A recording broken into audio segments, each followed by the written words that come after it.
সাদা কালো multimedia news হাউসের পক্ষ থেকে বিখ্যাত অনুসন্ধানী ও অপরাধ বিষয়ক সাংবাদিক মোহাম্মদ কামাল উদ্দিন এর উপস্থাপনায় ধারাবাহিক অনুষ্ঠান অপরাধ কথা।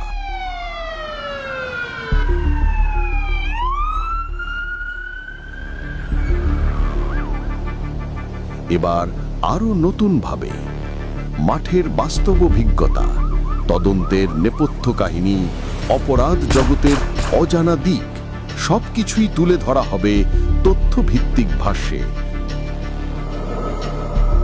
সরাসরি সত্যের আলোকে।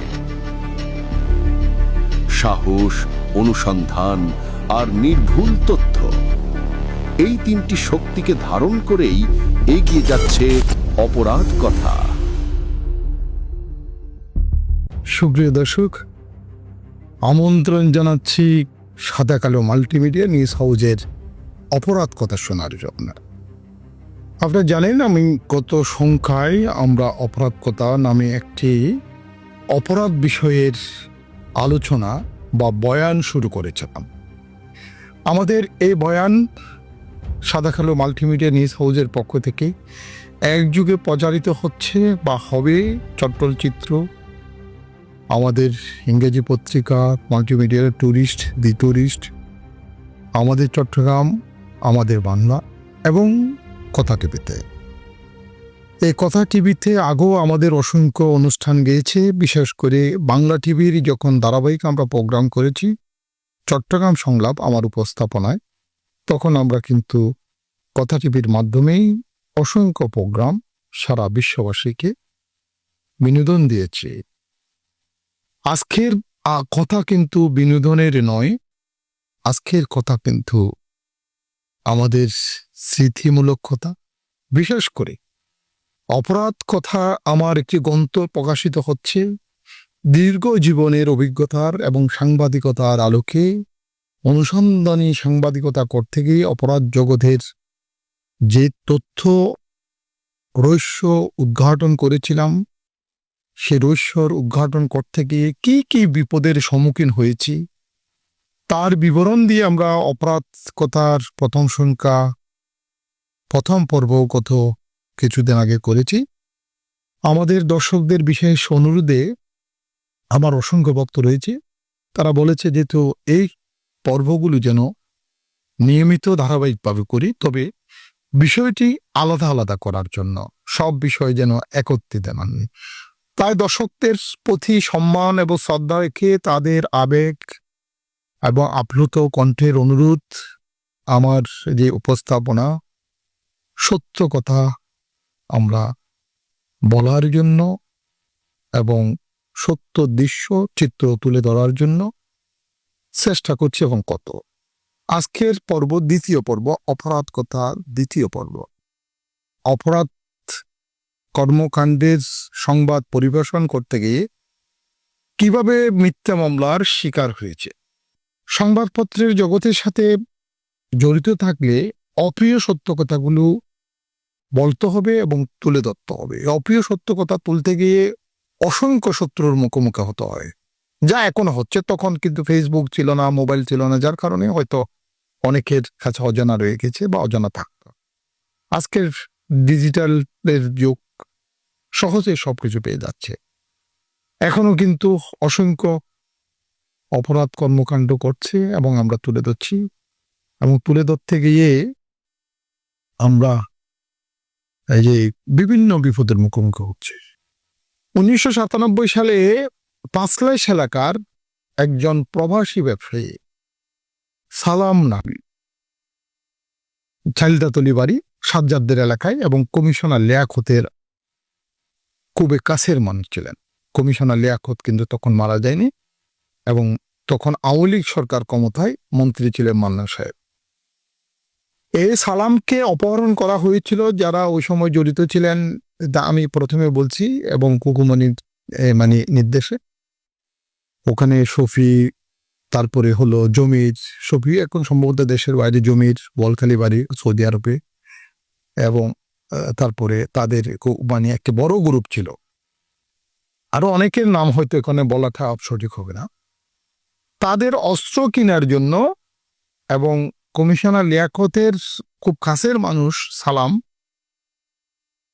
সেই যেহেতু কমিশনার লিয়াকতের এবং আওয়ামী লীগকে তারা মানে বিভিন্নভাবে ডোনেশন করতেন, সেটা জানতো, ওই কারণে সালামকে তারা কিডন্যাপ করেছে। সালাম তখন কিন্তু বাইজিদ বোস্তামি থানা প্রতিষ্ঠা হয়নি, তখন ফাঁসলাইশ থানার অধীনে। এই সালামের কিডন্যাপ সেটা আলোচিত একটি ঘটনা ছিল। তখন ওসি ছিলেন আবুল কালাম আজাদ ফাঁসলাইশ থানার, তিনি একজন বিজ্ঞ ওসি ছিলেন, এর আগে ডিবিতে ছিলেন। তখন কিন্তু আমি ক্রাইম নিউজের সুবাদে তাদের সাথে আমাদের সম্পর্ক ছিল। এ সালাম কিডন্যাপের পরেই আমি অনুসন্ধানে নেমে গেলাম। একদিকে সন্ত্রাসীদের তাণ্ডব এবং প্রভাব বিস্তার, অন্যদিকে প্রশাসনের সাথে কথা বলা এবং সত্যগুলো উদ্ঘাটন করা, এবং আমি মূল জায়গার মধ্যে পৌঁছে গেলাম, তাদের মানে কিডন্যাপের কারণ কি। তখন কিন্তু কিডন্যাপের বিষয়টা ছিল তারা অস্ত্র কিনবে এবং এই সালাম থেকে মোটা অঙ্কের টাকা নেবে। কেন? তারা কমিশনার লিয়াকতকে মানে মুখোমুখি হবে। কমিশনার লিয়াকতের ডোনার হিসেবে ছিল সালাম, তার কারণে।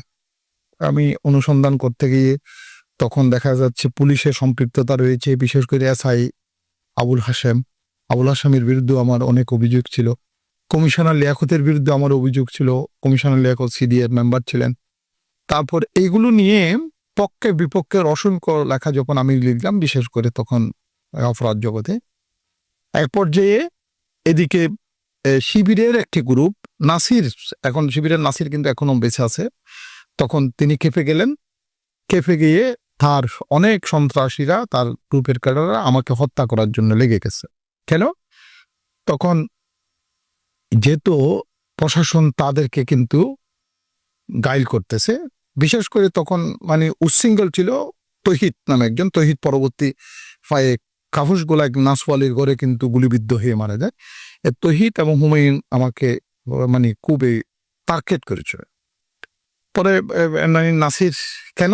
নাসির কিন্তু এই অপরাধের সাথে জড়িত ছিল না। নাসির কিন্তু এখনো বলছি, তখনও বলছি, নাসির কিন্তু বরঞ্চ সালামকে উদ্ধার করার জন্য খুব পাগল হয়ে গেছে। কিন্তু পত্রপত্রিকা, অন্যান্য পত্রপত্রিকায় নাসিরকে আক্রমণ করা হলো। এখন তাদের মধ্যে অনেকে ধারণা করছে আমি সেটা করাচ্ছি, মানে নাসিরের গ্রুপদের বিরুদ্ধে, কিন্তু আসলে তখন অন্যান্যরা করাচ্ছে, কিন্তু আমি না। এবং প্রশাসন আমাকে আবার ভুল বুঝে বসে থাকলো, আমি মানে একুরের তথ্যগুলো মানে সন্ত্রাসীরা হয়তো আমার কাছ থেকে পাচ্ছে। এই যে কাহিনীর পরবর্তী দেখা গেল, আমি যখন সঠিকগুলো, তখন পুলিশের সাথে একটা গোপনীয় লেনদেনের কথা হয়েছিল সন্ত্রাসীদের, এবং বিশেষ করে আবুল হাশেম বাউজান বাড়ি, এবং সেই সন্ত্রাসীদের সাথে লেয়াজু করার কারণে এদিকে আবার প্রশাসন খেপে গেছে এই কমিশনার লিয়াকতের বিরুদ্ধে। মন্নান সাহেব তখন মন্ত্রী, তিনি থানায় আসছেন এবং সমস্ত বাংলাদেশের পত্রপত্রিকায় বড় করে নিয়ে এসেছে। 1 মাস পরে সালাম উদ্ধার হয়েছে। সালাম উদ্ধারের পরে অনেক ঘটনা, সালামকে কিভাবে উদ্ধার করা হলো, তাকে প্রথম কিডন্যাপ করে চট্টগ্রাম বিশ্ববিদ্যালয়ের মানে হাটাজারি, ওখান থেকে সিকুল বাহা, ওখান থেকে নিয়ে গেলেন চকরিয়া, মানে ওই যে চকরিয়ার থেকে নিয়ে গেলেন মানে বঙ্গোপসাগরে, পরবর্তী ওখান থেকে সরাসরি এনে সালামকে উদ্ধার করে এবং মানে লেয়াজু করিয়ে দেওয়া হয়েছে। তবে উদ্ধারটার জন্য কিন্তু যথেষ্ট তৎপর এবং সক্রিয় ছিলেন নাসির, এই যে শিবিরের নাসির, এবং কাঠুলি মোল্লা যে ওনার বন্ধু, এবং লাকি বেডিং মোল্লার গড়ের মধ্যে বসে একটি সিদ্ধান্ত হয়ে ওখান থেকে সালামকে উদ্ধার দেখিয়ে এবং গোলপাড়ের মোড়ে ছেড়ে দেওয়া হয়েছিল। তো টোটাল অনুসন্ধানগুলো আমার নলেজে ছিল, যার কারণে এখন একদিকে তহিদ এবং হুমায়ুন আমাকে গুলি করার জন্য, এটা গত পর্বে বলেছিলাম, হোটেল ফরেস্টারে হামলা করেছে। অন্যদিকে প্রশাসনের যে গোপনীয়তা এবং প্রশাসনের দুর্বলতা এবং আওয়ামী লীগের একটি শ্রেণী এর বিরুদ্ধে, বিশেষ করে কমিশনার লিয়াকতের বিরুদ্ধে আমার এর আগেও যথেষ্ট নিউজ করেছি, অভিযোগ করেছি, সবকিছু মিলে পরবর্তীতে আমাকে এই সালাম কিডন্যাপের মামলাতে আমাকে চার্জশিট আসামি করা হলো। আমাকে করা হলো, শিবিরের নাসিরকে করা হলো। নাসির পরবর্তীতে সেই মানে অ্যারেস্ট হয়ে গেছে এপ্রিলের 9 তারিখ 1997 নাসির অ্যারেস্ট হয়ে গেল অন্য মামলায়। পরবর্তী নাসিরকে মানে কি এই যে এই মানে আমাকে মানে পুলিশের সত্যটা প্রকাশ করে দেওয়া, এবং অন্যদিকে যারা সন্ত্রাসীদের সাথে পুলিশের লেয়াজুতা, বিশেষ করে তখন আওয়ামী লীগের বেশ কিছু মানে নেতাদের বিরুদ্ধে আমার অবস্থান ছিল, এবং কমিশনার লিয়াকতকে মিমি সুপার মার্কেটের ডাকাতির আসামি করা, মামুন MS কলেজে মামুন মারা গেছে, মামুনকে আসামি করা, এবং এই রহস্যগুলো বিশেষ করে আসিফ আলিদ বাবু ছিলেন ফার্স্ট ক্লাসে, অনেক কাহিনী। এই যে সাজ্জাদের বাড়ি, বিশেষ করে সাজ্জাদ তো ছোট ছিলেন, মানে গণি কন্ট্রাক্টর বাড়িতে হামলা, এই তথ্যগুলো এবং গণি কন্ট্রাক্টরের পরিবারের পক্ষ থেকে, সাজ্জাদদের পক্ষ থেকে কিন্তু আমি ত্রিফল মার্ডারের বাড়ির আক্রমণের উপর আমি লেখা লিখেছি, এবং এটা প্রধানমন্ত্রীর কাছে একটা দরখাস্ত আমি করে দিয়েছি সবকিছু মিলে, এবং প্রধানমন্ত্রীর দপ্তরে কিন্তু প্রশাসনের পক্ষে একটা রিপোর্ট দেওয়া, এগুলো সবকিছু মিলে। এবং কমিশনার লিয়াকত কিন্তু প্রশাসনকে প্রেসার দিয়েছে, মন্ত্রী মন্নান সাহেব প্রেসার দিয়েছে আমাকে যে কোনো ওয়াইতে মানে মামলাতে দিতে হবে। এখন একদিকে প্রশাসনের কিছু রহস্য উদ্ঘাটিত হয়ে গেছে, অন্যদিকে প্রশাসন আওয়ামী লীগ সরকারের মন্ত্রী এবং কমিশনার লিয়াকত, উনি তখন আওয়ামী লীগের শ্রম বিষয় সম্পাদক, তার কথা রক্ষা করতে হচ্ছে, এবং সেই কারণে শিবিরের নাসিরকেও আসামি করা হয়েছে, আমাকেও আসামি করা হয়েছে। আমি পরবর্তীতে আমি আগে বলছি, যেহেতু জীবনে এগুলো নতুন কিছু নয়, এরশাদ বিরোধী আন্দোলন করেছি 90-এর পর থেকে, মানে আমি হয়তো লেখালেখির জন্য মুখোমুখি হয়েছে, বিষয় মুখোমুখি হতে হয় না। এরশাদ বিরোধী আন্দোলন আমরা অনেক মুখোমুখি হয়েছি, এটা নতুন কিছু নয়। তখন আমি এই যে অবাক হয়ে গেলাম, আমাকে কেন আসামি করা হলো, এবং শিবিরের নাসিরকে কেন আসামি করা। নাসির একদিন জেলখানার মধ্যে, এর মধ্যে মানে এই যে মুহিম অ্যারেস্ট হয়েছে, এই যে তাকে পরবর্তী র্যাবে মানে হত্যা করা হয়েছে, র্যাবে তাকে ক্রস ফায়ারে মারা হয়েছে, তখন মুহিম এবং শিবিরের নাসির জেলখানায়। একদিন আমরা করলাম কি, শিবিরের নাসির এবং মুহিমটা আমি জেলখানায় অফিস কল দিয়ে দেখালাম, এবং বিষয়টা আমি বললাম ঘটনাটা কি। তো নাসির আমাকে ওই দিন বলছিল, যেহেতু আমাদেরকে কেন আসামি করা হলো, আপনি আপনার জায়গা থেকে সহযোগিতা করছেন, আমি আমার জায়গা থেকে সহযোগিতা করছি। আমি যদি, নাসির বললেন যে আমি যদি সহযোগিতা না করতাম, তাহলে এই কমিশনার লিয়াকত এবং তাদের সমস্ত ক্ষমতা দিয়েও সালামকে কিন্তু উদ্ধার করতে পারতো না, যেখানে পুলিশও পারে নাই। কিন্তু আমি নাসির তাকে উদ্ধারের জন্য সহযোগিতা করেছি, এবং আমার ছাপে এরা কিন্তু এই কমিশনার লিয়াকতের মানে আপন মানুষ সালামকে কিন্তু ছেড়ে দিতে বাধ্য হয়েছে অপহরণকারীরা। যদিও অপহরণকারীরা সবাই পরিচিত ছিল, কিন্তু নাসিরের ভয়ে কিন্তু সবাই কিন্তু পালিয়ে গেছে মানে ওই এলাকাতে। এই যে নাসির এটা নিয়ে আমাকে বলছে, কামাল ভাই এই মামলাটা আপনি সিরিয়াস ভাবে মুভ করেন, সত্যটা সবাই যেন জানে। তখন নাসিরের বিরুদ্ধে তো অ্যারেস্ট হওয়ার পরে সব পত্র পত্রিকায় লেখালেখি, সে তো একজন বড় মাপের একজন মানে অপরাধী হিসেবে বা সন্ত্রাসী হিসেবে চিহ্নিত, তার পক্ষে কথা বলা, তার পক্ষে এই যে লেখালেখি, এটা কিন্তু মানে খুবই পুশ করছিল। এরপরে আমাকে কিন্তু পুলিশের পরবর্তী যারা ছিল তারা জানে, এটা আওয়ামী লীগের মন্ত্রী মান্নান সাহেব এবং কমিশনার লিয়াকতের প্রেসারে আমাকে মামলার আসামি করা হয়েছে। কিন্তু আমি মানে এই ঘটনা বরঞ্চ আমি সত্যটাই উদ্ঘাটন করে দিয়েছি, এবং সত্যটাই আমি পত্রিকায় লিখেছি, এবং মানে অ্যাকুরেট কথাগুলো আমি লিখেছি। তখন আমাকে কিন্তু প্রশাসন কখনো ডিস্টার্ব করেনি। আমি আদালত থেকে, এই যে ম্যাজিস্ট্রেট ছিলেন রুহি দাস, তিনি এর আগে আনোয়ারা উপজেলা টেনেছিল, আমি ওনার সাথে বললাম যেহেতু আমি আপনার মামলার আসামি, আমাকে মানে ওয়ারেন্ট করা হয়েছে, বিশেষ করে এই যে অপহরণ মামলার আমি চার্জশিটভুক্ত আসামি, আপনি আমাকে জামিন দেবেন কিনা। তখন উনি মামলা দেখে বললেন, হ্যাঁ আপনি কোনো এক সময় আসেন, আপনাকে আমি জামিন দিয়ে দেবো। তখন এখনো মনে আছে, আমি আদালতে হয়তো কাঠগড়াইতেও যাইতে হয় নাই, আমি এটা মানে গর্ব করার বিষয় না, যেহেতু আদালত বুঝতে পেরেছে যেহেতু আমি একটা ষড়যন্ত্রের শিকার, এবং আমি ত্রিমুখী ষড়যন্ত্রের শিকার, একদিকে সন্ত্রাসীদের, একদিকে রাজনৈতিকভাবে, আর একদিকে হলো এই যে প্রশাসনের, তাহলে আমি ত্রিমুখী ষড়যন্ত্রের শিকার হয়েছি। কিন্তু আমি আপোষ করি না কোনো ক্ষেত্রে, বা আমি সত্য থেকে আমি সরে যাই না। এই যে মামলার বিষয়গুলো, এই যে তখন পরবর্তীতে এই মামলা বেকসুর খালাস দেওয়া হয়েছে, বিশেষ করে মানে যারা এখানে জড়িত ছিল, সত্য ঘটনা হলেও এখানে অসত্য আসামিটা মানে বেশি ছিল, মিথ্যা আসামি করা হয়েছিল আমাদের মতো আমাকে যেমন মিথ্যা আসামি করা হয়েছে, নাসিরকে মিথ্যা আসামি করা হয়েছে, কিন্তু কয়েকজনকে সত্যিকার আসামি করা হয়েছে, যেমন জমিরকে করা হয়েছে, শফিকে করা হয়েছে। শফি অ্যারেস্ট হয়েছিল, কিন্তু জমির পরবর্তী সৌদি আরবে পালিয়ে গেছে, এখনো কিন্তু সৌদি আরবে আছে। কিন্তু আমি যখন এই মামলার সরাসরি মুভ করলাম, আমি যখন আইনগতভাবে প্রসিড হলাম, তখন এই মামলা মিথ্যা ঘটনা যদিও সত্য হয়, কিন্তু আমরা ছিলাম মিথ্যা আসামি। আমাদের যে এই মানে মিথ্যা আসামি করা হয়েছে, যে মিথ্যা আসামি এর কারণে পুরো মামলাটাই কিন্তু মানে খারিজ পেয়ে গেছে, খারিজ না বেকসুর ভাবে সবাইকে খালাস দিয়ে দিয়েছে। কারণ একটি মিথ্যার জন্য 100টা সত্যি অনেক টাইমের মধ্যে ঢাকা পড়ে যায়। কারণ মিথ্যা কাউকে আসামি করে বা মিথ্যা মামলা দিয়ে কখনো মামলার জয় কিন্তু করতে পারে না।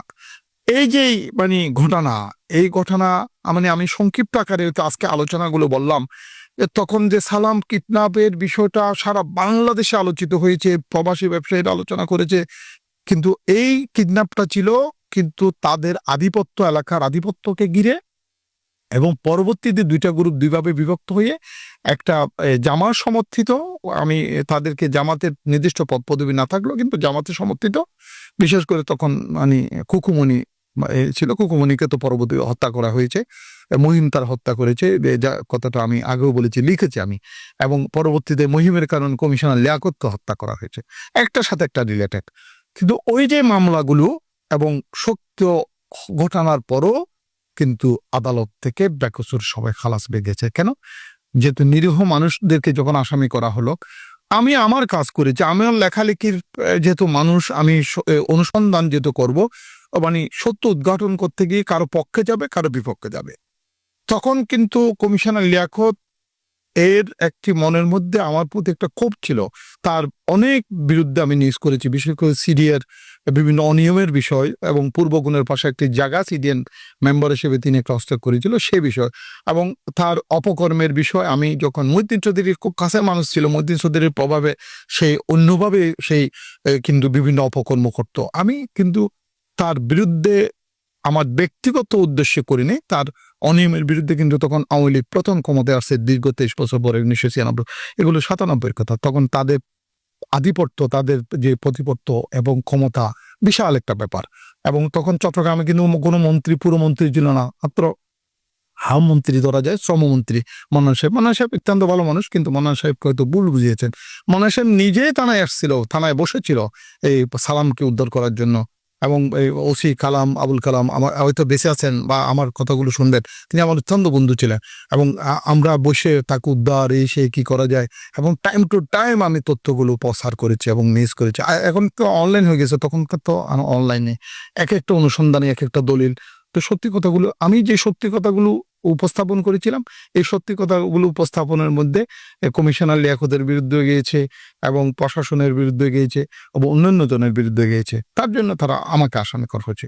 যে আজকের এই মামলার কথাগুলো আসার কারণ হলো, এখনো কিন্তু অনেকেই আমার বিরুদ্ধে মিথ্যা মামলা দেয়, মিথ্যা অপপ্রচার করে। তো আমি অপরাধ কথাগুলো আমার লেখার কারণ হলো, অপরাধ কথা বই পাই করার কথা হলো, জীবনের অজানা অনেক কথা আমার কাছে রয়ে গেছে, যেগুলো আমি জানালে অনেক জনের মুখোশ উন্মোচিত হয়ে যাবে। আমি বাংলাদেশের অসংখ্য অপরাধের রহস্য উদ্ঘাটন করেছি। চট্টগ্রামের এমন কোনো অপরাধ ঘটনা নেই আমি তথ্য দিই নাই। এই যে পরবর্তী আসবো এক একে পর এক, এই যে আজকে যে কেডিএস এর ছেলে যে এই কারাগারে আটক আছে, ভারতের নাগরিককে মানে হত্যার অপরাধ, ওই তথ্যটাও কিন্তু আমি উদ্ঘাটন করে দিয়েছিলাম। এটাও কিন্তু পরবর্তী আসবে। তা আজকের আমি উদ্ঘাটনের বিষয় মানে যাচ্ছি না। আজকে যে আলোচনাটা আমি প্রারম্ভ শুরু করেছিলাম, আজকে যে কথাটা বললাম, অর্থাৎ লেখালেখি করতে গেলে কারো পক্ষে যাবে, কারো বিপক্ষে যাবে, অনুসন্ধানী সাংবাদিকতা করতে গেলে কারো বিপক্ষে যাবে, কারো পক্ষে যাবে।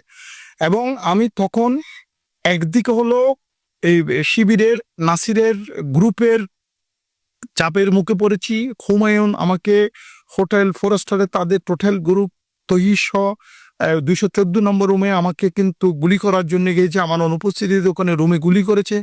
অন্যদিকে মানে আওয়ামী লীগের প্রভাবশালী নেতা কমিশনার লিয়াকত আমার পিছনে লেগে গেছে, এবং মন্ত্রী মন্নান সাহেব আমার পিছনে লেগে গেছে। মানে ওই চারিদিকের চাপের পরও কিন্তু আমি কোনো অন্যায়ের কাছে নথি স্বীকার করিনি।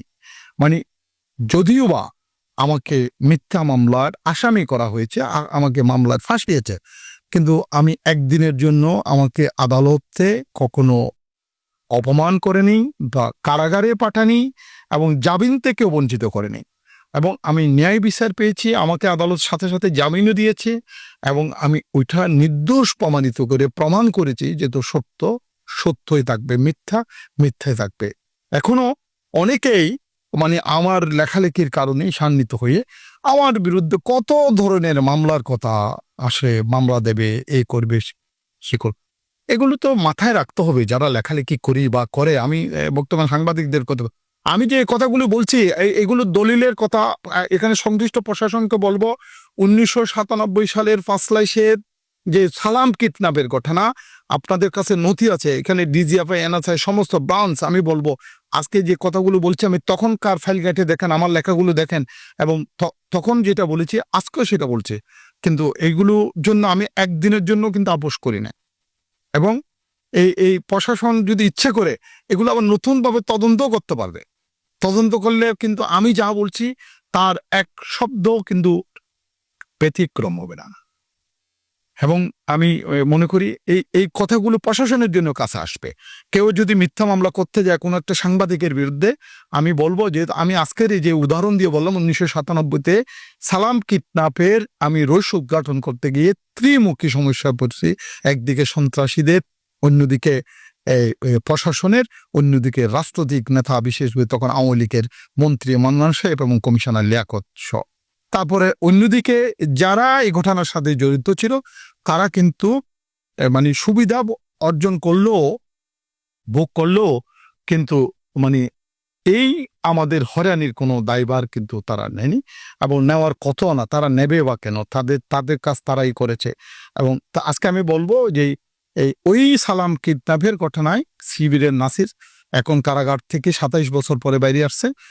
তিনি কিন্তু আমার কারণে মামলার খালাস পেয়েছে এবং তিনি এখনো বেঁচে আছেন। আমি নাসির ভাইকে বলবো যে নাসির ভাই নিশ্চয় মনে আছে, এবং সে আমাকে প্রশ্ন করেছিল, নাসির ভাই একদিন কোর্ট বিল্ডিং এ যখন তাকে আনছে মানে কাঠগড়ায় দাঁড়িয়ে আমাকে বললো, কামাল ভাই আমাকে কেন আসামি করলো, আপনাকে কেন আসামি করলো, এই প্রশ্নের জবাব কে দেবে? আমরা কি কিডন্যাপের সাথে জড়িত ছিলাম? আমি উদ্ধার করার জন্য প্রক্রিয়া চালাইছি, আপনার সহযোগিতা করেছেন, আপনি সত্যিটা উদ্ঘাটন করেছেন। সেখানে মানে আপনার সাথে আমাদের একটা ভুল বুঝাবুঝি হয়ে গেছিল। আপনাকে আমার ছেলেফেলেরা মানে হত্যার জন্য, মারার জন্য বা আক্রমণ করার জন্য চেষ্টা করেছে, সেটা আমি বন্ধ। হ্যাঁ, তবে ওইটা কিন্তু নাসির কিন্তু ওই সময় কঠোরভাবে যদি তাদেরকে নির্দেশ না দিত আমাকে হামলা থেকে মানে দূরে রাখার জন্য বা আমাকে হামলা না করার জন্য, বা আমাকে যে উদ্দেশ্যে তারা যে হামলা করেছে হত্যার উদ্দেশ্যে, সেটা কিন্তু নাসির যদি ওই সময় কঠোরভাবে তাদেরকে সাবধান না করতো কিন্তু আমার আরো বড় ধরনের ঘটনা করতো। তো তার জন্য নাসির কিন্তু এখন বেঁচে আছে, নাসির কারাগার থেকে বাইরেছে। আমি যে কথাগুলো বলছি কিন্তু এটাই বলছি, এ তো মামলার আসামি যে কোনো কেউ যে কোনো টাইমে করতে পারে, কিন্তু সত্য ঘটনা কিনা এটা ইতিহাস প্রমাণ করবে। তো যাই হোক, আজকে অপরাধ কথার আমি এই যে অল্পর মধ্যে গল্প আকারে হয়তো বলতে পারতাম, অল্প করে গল্পের আকারে আমি কথাটা লেখালেখির মাধ্যমে করি। তবে এই মানে ঘটনার কিন্তু যদি আমি সত্যিকারে আরো যদি মানে অনুসন্ধানী বিবরণ দিতে যাই, তাহলে অন্ততপক্ষে 2 ঘন্টা বিবরণ দিয়েও বয়ান দিয়ে শেষ করা যাবে না।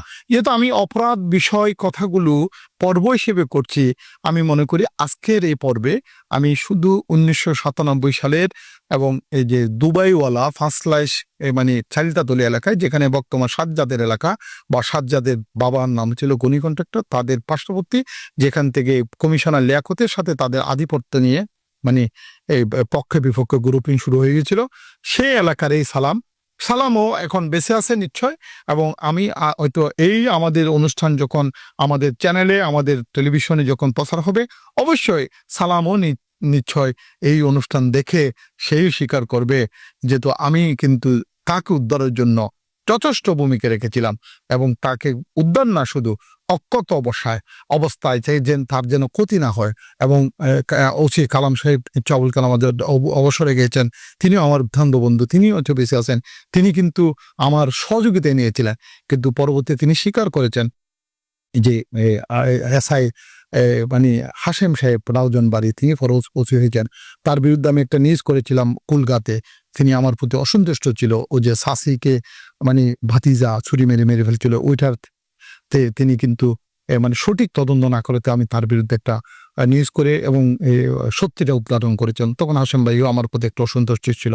তো যাই হোক, আমি জানি না লিখতে গেলে পক্ষে যাবে বিপক্ষে যাবে, কে সন্তুষ্ট হবে কে অসন্তুষ্ট হয়ে যাবে। আজকে এই পক্ষে আর বিপক্ষে কথা বলার জন্য নয়, মানে সাংবাদিকতা করতে গেলে, অনুসন্ধানী সাংবাদিকতা করতে গেলে ত্রিমুখী চতুর্থমুখী সমস্যায় সম্মুখীন হতে হবে, প্রশাসনের দোষমন হতে হবে এবং পক্ষের যে সত্যের পক্ষে যারা থাকবে তাদের কিন্তু কিছুটা হাততালি দিলেও বিপক্ষের কিন্তু আক্রমণের শিকার হতে হবে এবং মিথ্যা মামলা শিকার হতে হবে, অপপ্রচারের শিকার হতে হবে এবং চাঁদাবাজি করার অভিযোগের শিকার মানে আপনাদের শিকার। এটা কিন্তু মনের মধ্যে রাখতে হবে মানসিকভাবে, এবং সকাল থেকে তারপর দিন সকাল পর্যন্ত ধরে নিতে হবে একজন অনুসন্ধানী সাংবাদিকের কিন্তু জীবন যে কোনো মুহূর্তে সংকটময়, যে কোনো মুহূর্তে বিপন্ন হতে পারে।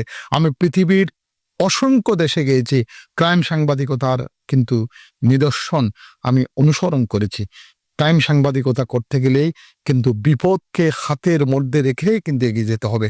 আজকে যারা যেভাবে সাংবাদিকতা করেন না কেন, অনুসন্ধানী সাংবাদিকতা করে সত্য উদ্ঘাটিত করেন এবং যেই সাংবাদিকের বিরুদ্ধে অপপ্রচার চালায়, অসত্য চালায় নিউজ করার কারণে, আমি মনে করি আজকে নৈতিক দায়িত্ব হয়ে গেছে ওই যে যার বিরুদ্ধে অপপ্রচার চালাচ্ছে সেই যেই পত্রিকার হোক, যে টেলিভিশন হোক, যে চ্যানেলে হোক, সে একজন সাংবাদিক, সেই সত্যটা উদ্ঘাটন করছে কিনা সেটা দেখে আমাদের কিন্তু এগিয়ে যেতে হবে। তো যাই হোক, আজকে এই অপরাধ কথা দ্বিতীয় পর্ব আমি শেষ করছি। মানে আগামী পর্বে আরো একটি আলোচিত ঘটনা নিয়ে, যেগুলো আমি আমার রিলেটেড কথা দিয়ে আমি শুরু করছি, কারণ আমি যেগুলোতে সম্পৃক্ত সেটাই বলছে। আবারও বলছি প্রশাসনকে, আমি এই কথাগুলো যে বললাম, এই কথাগুলো আপনারা রেকর্ড করে রাখবেন। আজ আমার টেলিভিশনের বা চ্যানেলের এই কথাগুলো কিন্তু রেকর্ড আজীবন থাকবে, যুগ যুগ থাকবে। কিন্তু আমার একটি শব্দ যদি অসঙ্গতি থাকে, মিথ্যা থাকে, এবং তখনকার সময়ের মধ্যে যদি আমার সাংবাদিকতার তথ্যগুলো অপরাধ জগতের যে সংবাদগুলো নিশ্চয় কোনো না কোনো জায়গায় সংরক্ষিত রয়েছে, প্রশাসনের কাছে রয়েছে, তখন আপনারা যদি একটু ঘেঁটে দেখেন তাহলে বুঝবেন কি সাহসের সাথে আমি কাজ করেছি এবং সাহসের কাজ করতে গিয়ে বিপদের মুখোমুখি হয়েছি, অস্ত্রের মুখোমুখি হয়েছি এবং হত্যার মুখোমুখি হয়েছি। কিন্তু সবচেয়ে বেশি মুখোমুখি হয়েছি মিথ্যা মামলার। এই মিথ্যা মামলার থেকে এখনো কিন্তু আমরা কেউ জয় পাচ্ছি না, হয়তো পাবো না, কিন্তু ভয় পাবো না এবং বীরের মতো সাহসের সাথে কলম যুদ্ধ করে যাব। কলমের জবানবন্দি দিয়ে আমার কথা শেষ করব। আজকে এই পর্যন্ত বললাম, আর দিন অন্য কথা নিয়ে আমি আবারও আসবো। এখানে শেষ করছি। আপনারা ভালো থাকুন, সুস্থ থাকুন। আমাদের সাদা কালো মাল্টিমিডিয়া নিউজ হাউসের পক্ষ থেকে আপনাদেরকে স্বাগত জানাচ্ছি আগামী দিন কথা শোনার জন্য। আমাদের চট্টচিত্র, দি টুরিস্ট, আমাদের চট্টগ্রাম, আমাদের বাংলা এবং কথা টিভি মধ্যে আমাদের নিয়মিত অনুষ্ঠানগুলো যাচ্ছে। আপনারা চোখ রাখুন এবং সত্য তথ্য দিন। যেখানে অন্যায় সেখানে আমাদের টিম চলে যাবে। সকল বাধা বিপত্তি অতিক্রম করে আমরা কাজ করে যাব। সেই যতই বাধা আসুক, সেই 97 সালের আমি যেমন হত্যার আসামি হয়েছি, সেটা আমি নির্ভয়ে যেমন কাজ করে গেছি, আগামীতেও কাজ করে যাব। সে কথা রেখে আজকের অপরাধ কথার দ্বিতীয় পর্ব শেষ করছি। আপনারা ভালো থাকুন, সুস্থ থাকুন, আমাদের সাথে থাকুন। সাদা কালো মাল্টিমিডিয়া নিউজ হাউস, সত্যের পাশে, আপনার পাশে।